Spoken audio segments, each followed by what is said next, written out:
Sana mapagpalang araw sa ating lahat mga ka-business naming minamahal. Good morning po. Kumusta po kayo?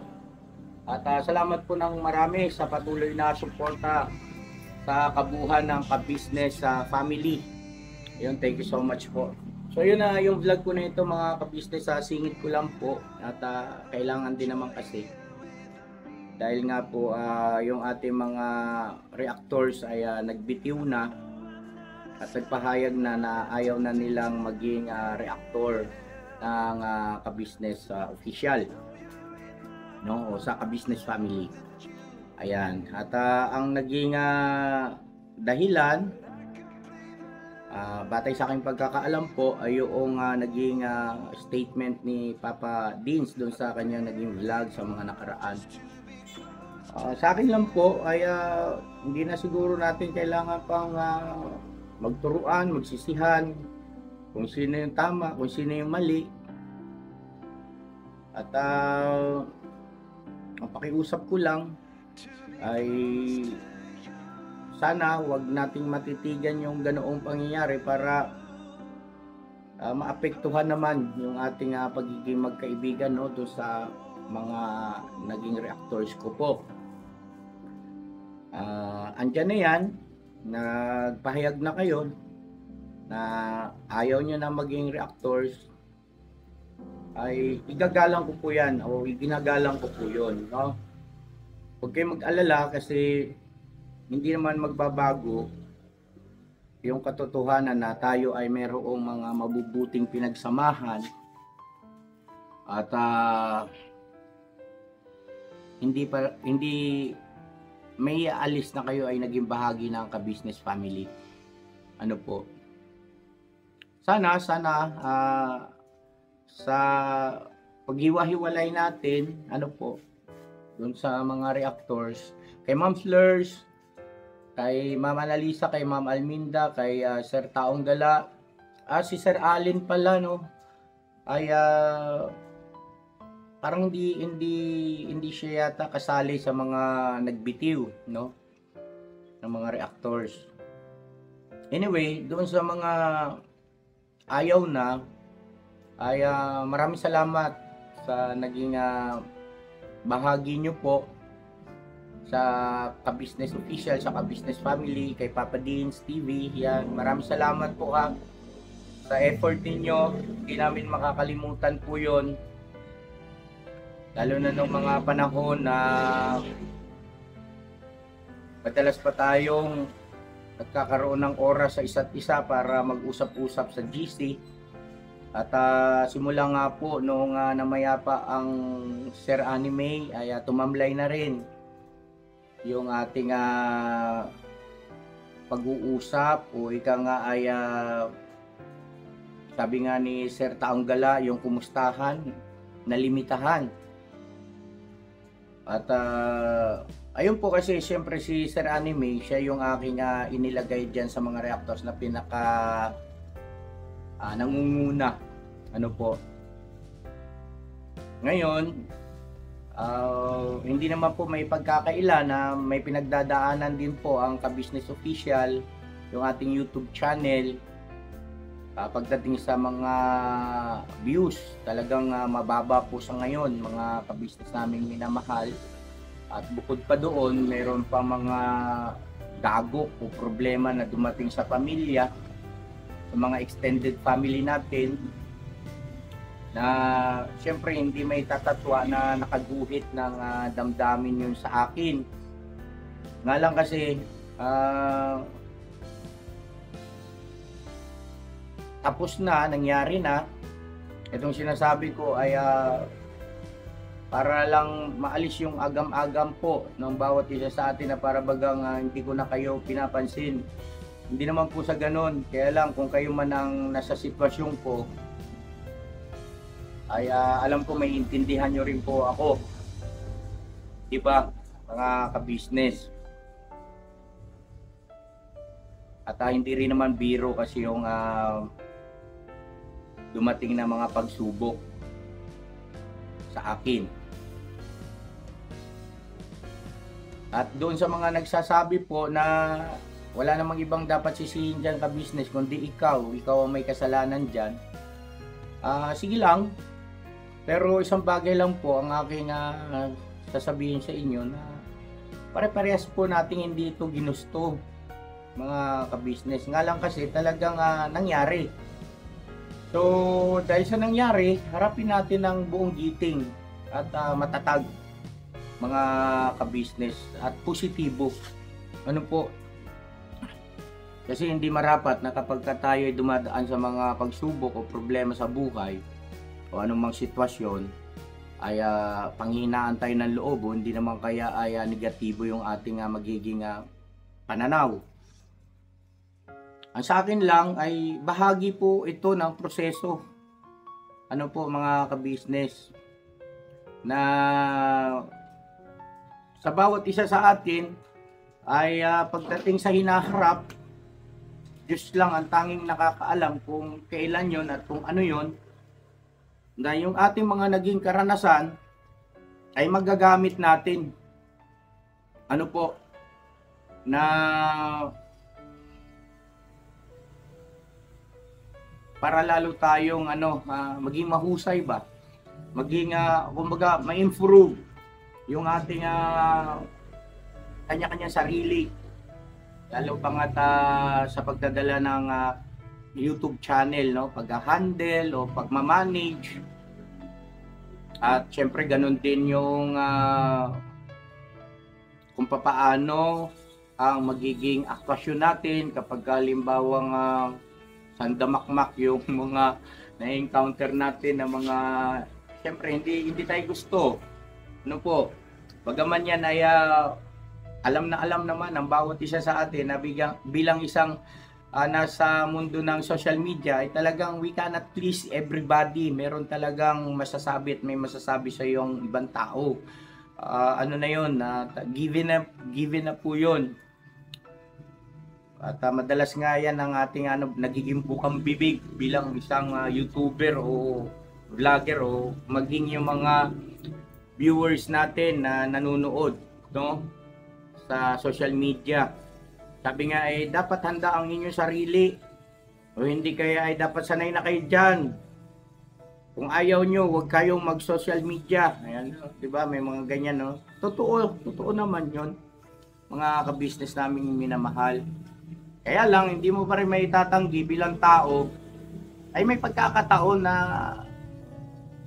kumbaga maapektuhan ka, mga ka-business. Ano po, ika nga ayaw mo mang isipin, pero dahil nga sa syempre nabasa mo, bagaman sabi nga ayaw ko na magbasa ng comment section, bahala sila dyan. Pero may pagkakataon pa rin kasi bilang vlogger, may sisingit mo yan, mapapasilip ka dyan. Tapos masasakto naman doon sa hindi magandang komento, lalo pa nga't alam mong hindi totoo at napaparatangan ka ng hindi maganda, syempre mapupukaw yung kalooban, di ba, mga ka-business? Anyway, lahat ng yan, pati yung nangyari nga sa kila Intoy at kay Nika, pero ito kami, mga ka-business, ako personally ay natutuwa dahil sa ganda ng tinatakbo ng YouTube channel ni Intoy. Ano po? At eto, kung halimbawa mapanood ni Intoy ito, Toy, okay na tayo, okay na si Kuya at saka si Ate. Lumipas na yung ika nga ay pagtatampo.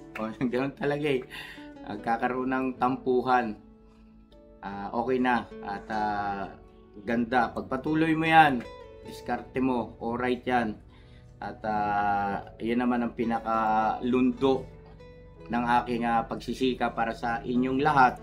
Nung noon ay ikaw nandito pa, na pagdating ng araw, sana maging itong mga naiwan sa akin ay maging katulad mo rin, maging mahusay din pagdating sa pag-handle ng YouTube channel. Kasi nga, sabi ko nga noon, mga ka-business naming minamahal, lahat ng mga kagwangs, no, sila ay alam nila, o pinapayagan ko talaga na malaman nila lahat ng bawat sitwasyon na nangyayari sa akin bilang isang vlogger o bilang isang nangunguna sa kanila.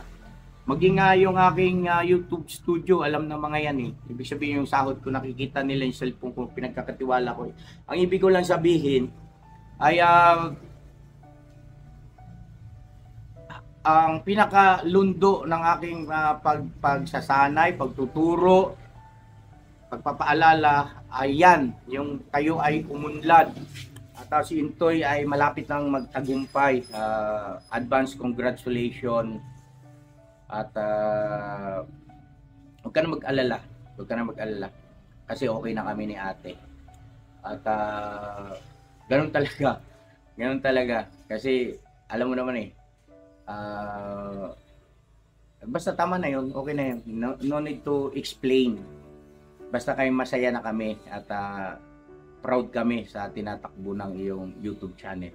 At pakiusap ko pala doon sa ating mga ka-business, kasi minsan sumilip ako doon sa comment section ni Intoy. Kasi siyempre hindi mo naman maiiwasan niya na hindi mapanood kasi magpa-pop up talaga yan kasi nakasubscribe ako dyan eh. Ano po, wag naman kayo mambabas. Yung ibig sabihin, pwede nyo namang yung constructive criticism, pagpapayo, pagpapaalala, huwag yung pambabas kasi baka panghinaan ng loob, okay na eh. Di ba? Mga ka-business naming minamahal. Di baling ako, yan, walang problema riyan kasi medyo mahaba-haba na yung nilakbay ko sa mundo ng pag-YouTube.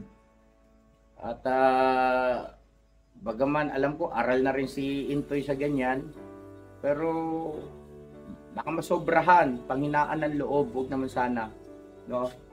Huwag naman sana, sayang. Kasi ang ganda na. So ngayon, dito mga kagwangs na nandito sa akin, na natitira, ay hangad ko rin na sana pagdating ng araw ay yung kanilang mga YouTube channel ay umunlad, no? Umangat din, mga kabisnes naming minamahal. Pero pansamantala, ganito po kasi yun, syempre may kalayaan sila kung ano yung diskarte at gagawin nila. Kung gusto nila manatili sa akin, manatili sila, walang problema. Kung gusto nilang katulad kay Intoy na magsarili na, ay okay lang din, walang problema. Basta yun nga lang, ang aking pakiusap ay manatili yung tawag nito, pagturing nyo sa amin na nanay at tatay, no? Kasi gano'n naman talaga kami sa inyo eh. Totoong nanay at tatay. Nakakasakit talaga kami ng damdamin kapag meron kayong mga nagagawa na kailangan namin kayong paalalahanan at punahin. Nagdidepende sa kung ano yung ginawa. Doon natin binabata yung bigat din ng mga pagpapaalala. Lalo pangat halimbawa paulit-ulit na, eh syempre naman, hindi naman po pwedeng laging lugaw ang ipapakain mo, no? Kaya kailangan mag-mature din. Kumbaga parang sa sanggol. Yung sanggol, syempre, sanggol pa yan eh. Kainin mo muna ng mga malalambot lang. Pero habang lumalaki yan, ay subukan mo rin ng mga pagkain iba naman, ibig sabihin yung medyo matigas naman, no? Solid foods, yan. Para masanay sila at kaya nilang i-take. Huwag nating sanayin na lagi doon sa mga parang binibaby, ano po, mga ka-business. Ay, awa ng Diyos naman, papansin ko sa kanila ay si Kuya Damulag, di ba, laki ng improvements. Papaalam na. Kumbaga ibig sabihin na-realize din nila. Tiyagaan nga lang talaga mga ka-business bilang nangunguna. Tiyagaan talaga. Tiyagaan. Kasi sabi nga nung mga ka-business natin sa comment section, iba-iba kasi yung upbringing. Iba-iba yung kanilang inalakihan, iba-iba yung tawag ba nito? Pamamaraan ng kanilang mga pinagmulan ng tinatawag na disiplina. Kaya hindi biro yun sa parte ko po, mga ka-business namin minamahal, na pabalansihin ng iba't ibang pag-uugali rin nila. Ngayon ganito, mabalik tayo doon sa pinaka tema natin na patungkol nga po sa mga umalis o nagbitiw na ng mga reactors.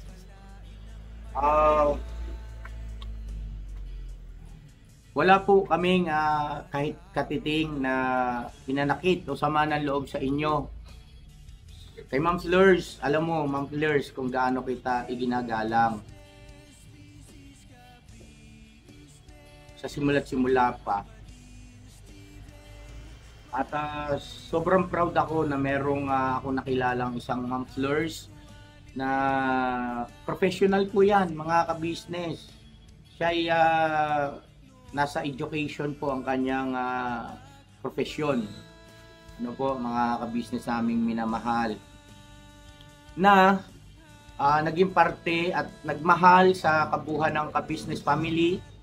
Sana ma'am, yun lang po, panatilihin natin yung pagmamahal.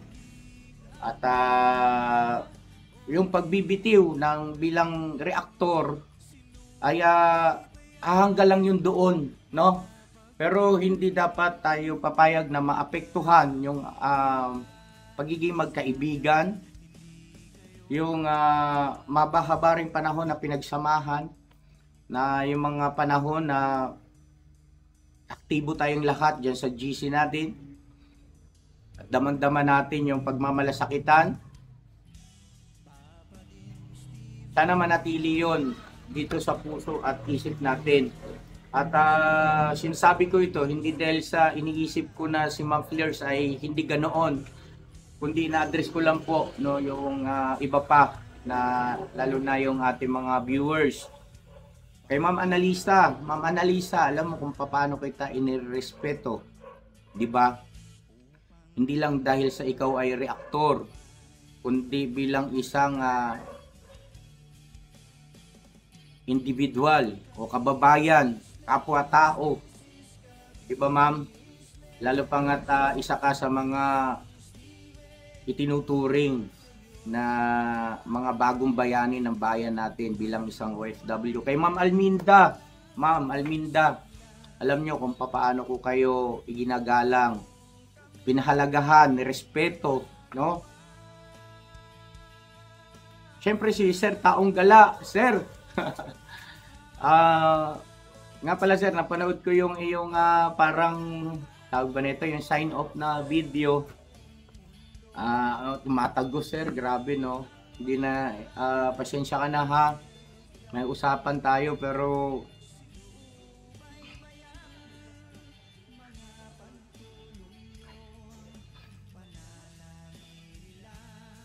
basta tawag nito, panatag nyo loob nyo.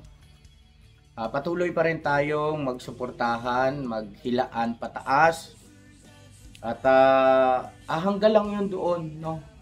Kasi kung kayo man din sa posisyon ko bilang tatay ni Papa Dins, yung kanyang mga naging statement doon na siyang di umano naging dahilan kung bakit nasaktan, kaya nagdesisyon na magbitiw bilang reactors.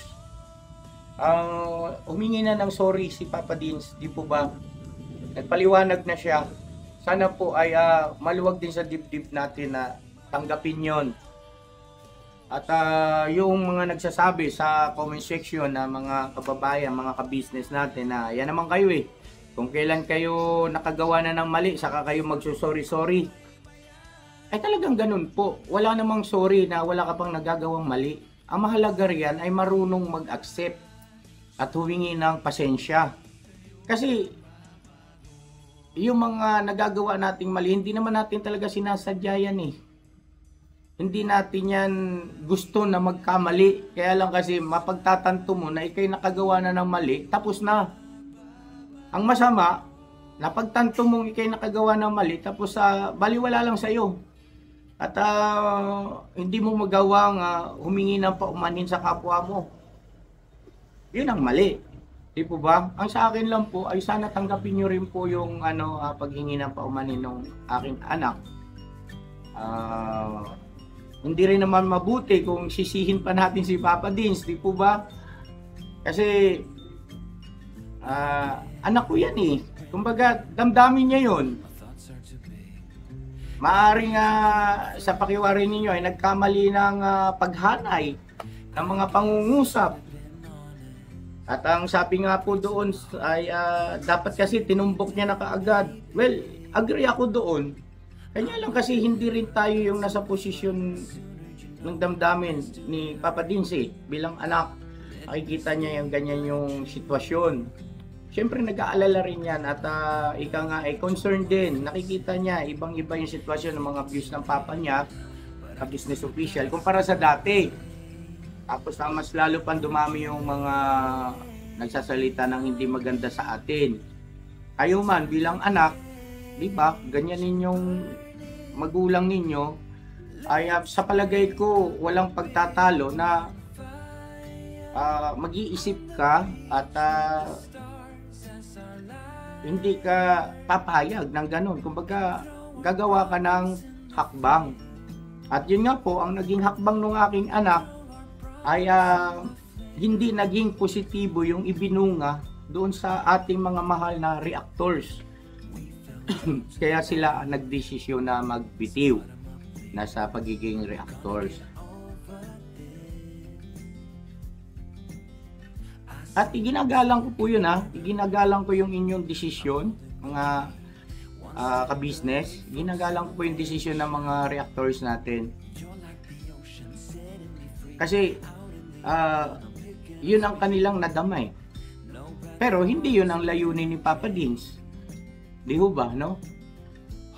Hindi yun ang kanyang layunin. Nga lang kasi, ay sabi ko nga, hindi na natin kailangan magsisihan. Dahil sa tapos na yun, ang gusto ko lang po ay manatili, no, kay Ma'am Flores, kay Ma'am Analisa, kay Sir Taong Gala, kay Ma'am Alminda, yung respeto natin kung paano tayo nagsimula. Ganun pa rin, ha? Kasi kilala ko kayo, hindi kayo tawag na ito ba, hindi kayo buro basta-basta, ibig sabihin. Kumbaga malawak ang inyong mga pangunawa, ano po, pagdating sa mga ganyang bagay. Medyo nagiging emotional lang ako pag naalala ko si Sir Taong Gala. Kasi nga po, totoo yung kanyang kwento na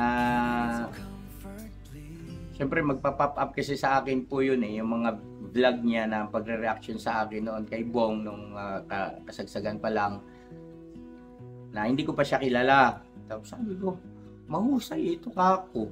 Ang galing niya.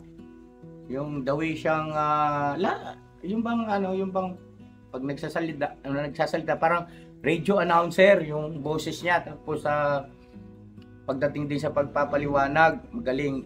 Nung time na yun, 'di ba, si Kuya Bal ay may mga reactors. Kaya sila parang July Paunel.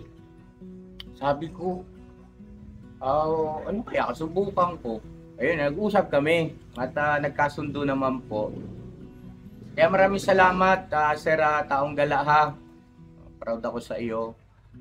Pasensya ka na, hindi ko ginusto ito, pero kailangan ko kayong irespeto sa inyong desisyon. At pasensya na rin, ha, Ma'am Flores, Ma'am Analisa, Ma'am Alminda, Sir Taong Gala, kung masyadong nalimitahan yung aking oras, no, o ika nga ay pag-asikaso dun sa GC natin kasi nakakapang alam mo yon, nakakapang hina, nakakapang lumo ba? Alam ko maintindihan nyo kung kayo ang nasa posisyon ko. Yung mga sunod-sunod na nangyayari. Matindi. Pero alam niyo mga ka-business, may pagtatapat ako sa inyo. Napanaginipan ko na to nung panahon po ni kasagsagan ni Mario, yung may mga kasamang mga aso, yung naka-sidecar na may mga bata.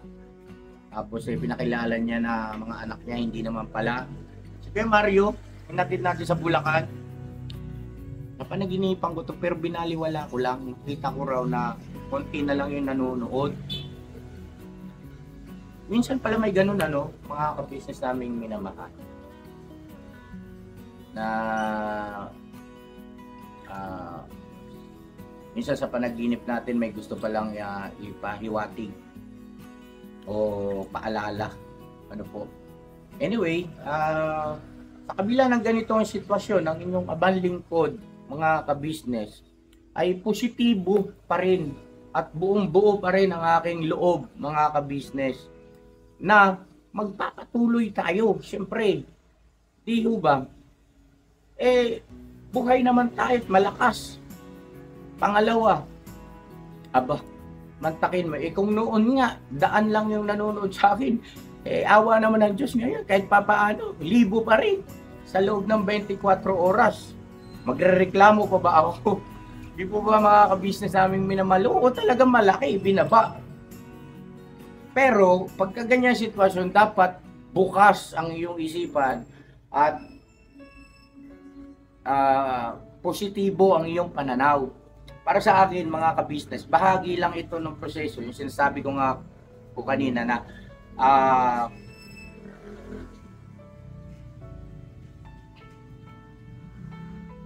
parang ano po ba, karagdagang karanasan para maihanda ka sa hinaharap sa maaaring mas malaki, no, na obligasyon.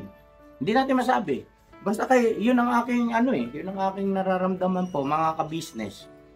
Na kasi naranasan ko na rin po to dati. Yung talagang walang-wala kami, mga ka-business naming minamahal yan. Alam ng mga anak ko yan na wala kang masilungan. Na kahit sino yung puntahan mo ewan ko lang kumbaga tinatanggihan ka. Na parang yung sa YouTube ko ngayon ay pababa ng pababa yung mga views. Pero nung dumating ako sa punto na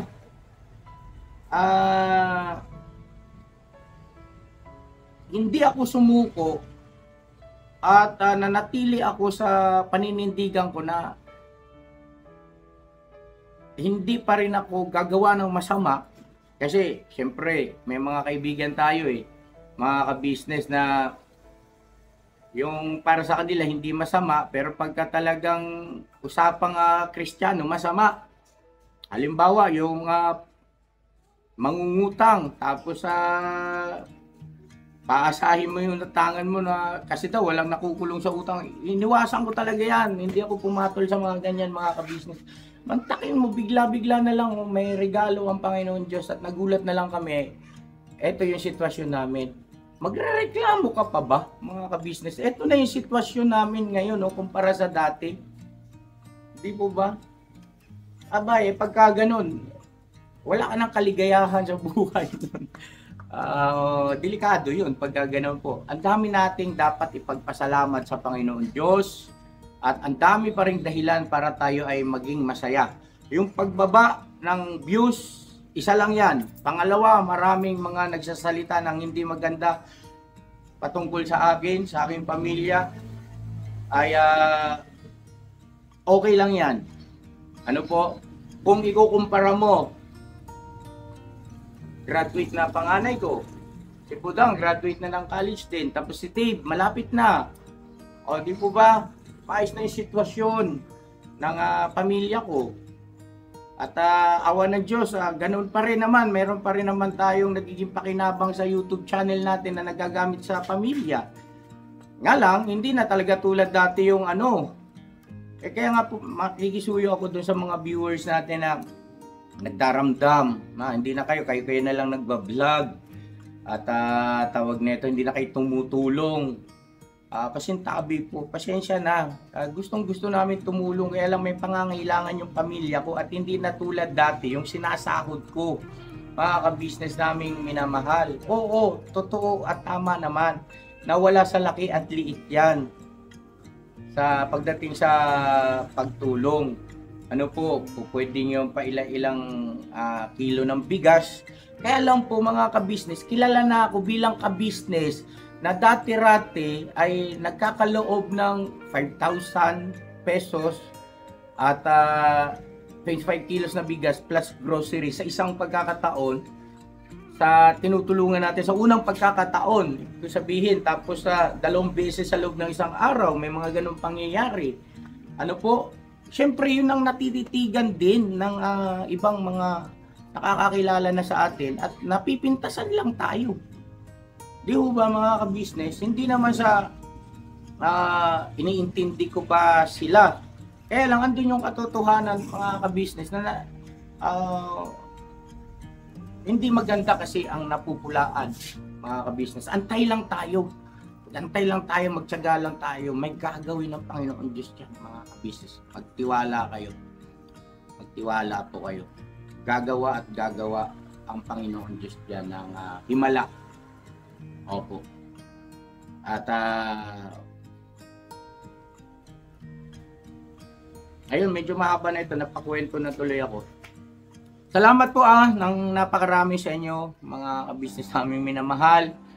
At medyo naiiyak ako. Yun nga sa mga reactors.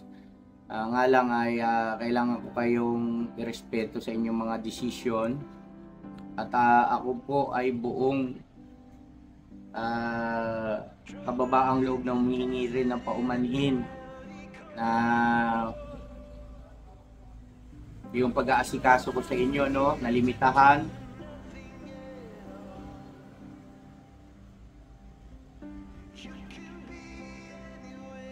At huwag na kayong magtampo ha. Basta panatilihin natin. Halimbawa sa Mamplers, ka-business, magkaibigan yan.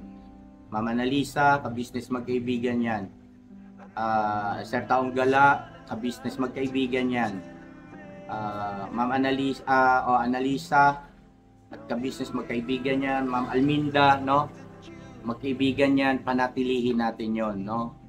Huwag nating payagan na sa isang hindi magandang pangyayari lang ay kalimutan na natin lahat ng maganda at masasayang pagkakataon na pinagsamahan natin. Ano po?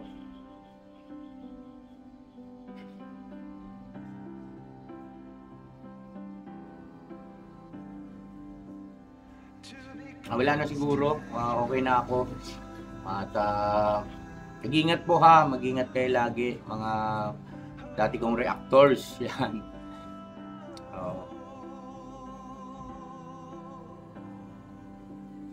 Sumusuporta pa rin po ako sa inyo, nakakapanood pa rin ako paminsan-minsan, no, ng inyong mga upload pagka nagkakataon na nag-pop up, tapos libre naman yung oras ko mga ka-business. Siyempre, panonoorin ko yan. God bless sa ating lahat mga ka-business. At birthday ngayon nila Kay Estong at magre-ready kami. Abangan nyo po yung upload ko patungkol sa birthday nila Kay Estong. At syempre doon sa upload niya rin. God bless sa ating lahat. I love you all mga ka-business. Bira lang po tayo. Panat. Tiwala lang. Sa bawat araw nagdaan,